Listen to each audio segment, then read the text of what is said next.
el profesor que aseguró haber hablado con los muertos. Hace más de 150 años, un respetado profesor francés hizo una afirmación que cambiaría la vida de millones de personas. Dijo que los muertos podían comunicarse con los vivos. Lo más sorprendente es que aquel hombre no era sacerdote, tampoco era adivino, mucho menos medium, era un profesor. Durante años se dedicó a enseñar ciencias, idioma y educación. Quienes lo conocían lo describían como un hombre inteligente, disciplinado y muy racional. Precisamente por eso, cuando comenzó a hablar del mundo de los espíritus, muchas personas decidieron escucharlo. Su nombre era Allan Kardec. O mejor dicho, ese fue el nombre con el que el mundo llegó a conocerlo. Porque en realidad ese no era su verdadero nombre. ¿Quién era realmente este hombre?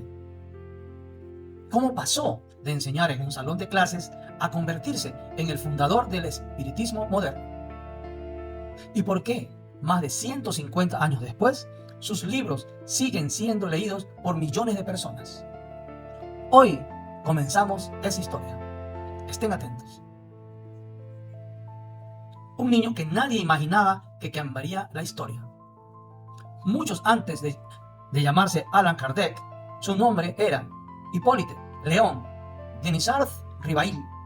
Nació el 3 de octubre de 1804 en la ciudad de Lyon, Francia. Era una época de grandes cambios. La Revolución Francesa había transformado el país. Napoleón Bonaparte estaba construyendo un nuevo imperio. Europa vivía tiempos de guerra, pero también de grandes avances en la ciencia, la educación y la filosofía.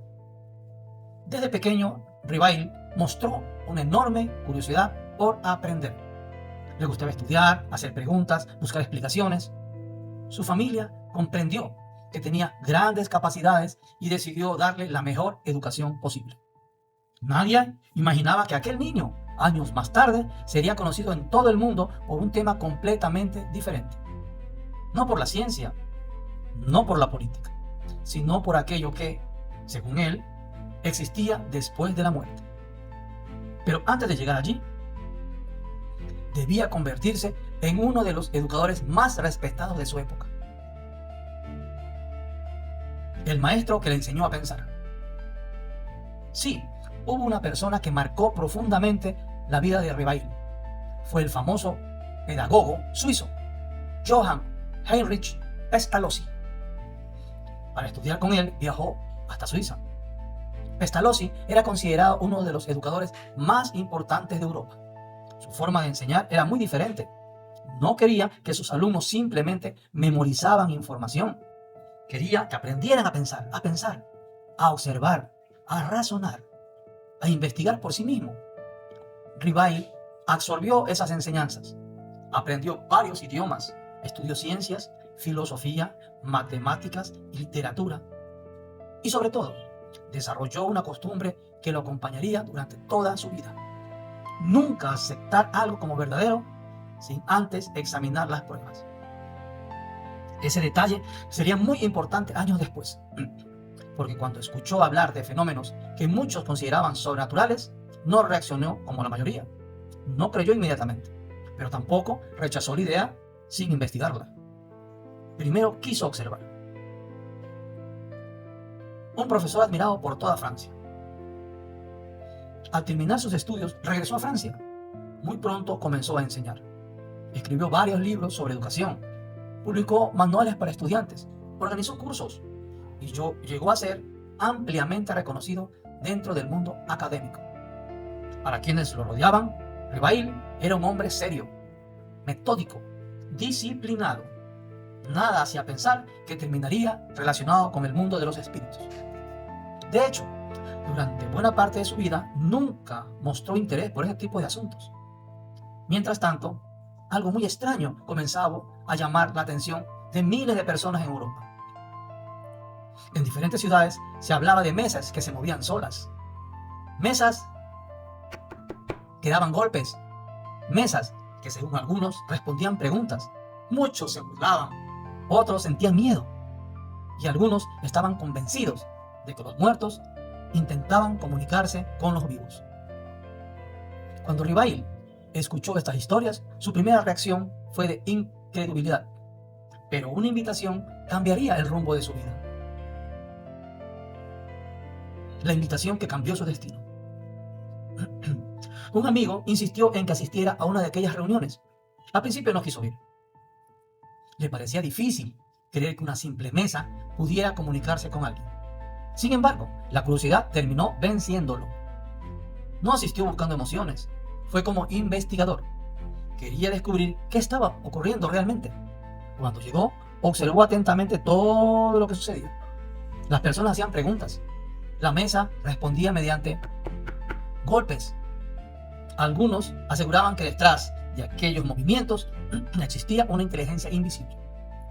Ribail no sacó conclusiones apresuradas, simplemente observó, escuchó, tomó notas y comenzó a hacerse una pregunta que cambiaría el resto de su vida. ¿Y si detrás de aquellos fenómenos existía algo que la ciencia todavía no podía explicar? A partir de ese momento empezó una investigación que duraría muchos años. Una investigación que, según él, lo llevaría a descubrir una nueva comprensión sobre la vida, la muerte y el mundo espiritual. Pero todavía faltaba lo más sorprendente, porque aquellas mesas no solo parecían moverse, según muchos testigos, también parecían responder preguntas. Y eso fue precisamente lo que convenció a Ribail de seguir investigando. ¿Por qué esta historia sigue viva hoy? Han pasado más de 150 años desde aquellos acontecimientos. Sin embargo, el nombre de Allan Kardec sigue siendo conocido en muchos países y sus libros continúan publicándose. El espiritismo tiene millones de seguidores, millones, especialmente aquí en Latinoamérica. Y las preguntas que él intentó responder siguen despertando interés. ¿Qué ocurre después de la muerte? ¿Es posible comunicarse con quienes ya partieron?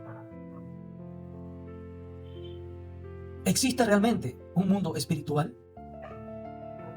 Esas preguntas han acompañado a la humanidad durante siglos. Y fue precisamente la búsqueda de esas respuestas la que convirtió a un profesor francés en una de las figuras religiosas más influyentes de la historia moderna. Pero todo comenzó con un fenómeno que parecía imposible de creer. Unas simples mesas de madera que, según quienes estaban presentes, comenzaban a hablar.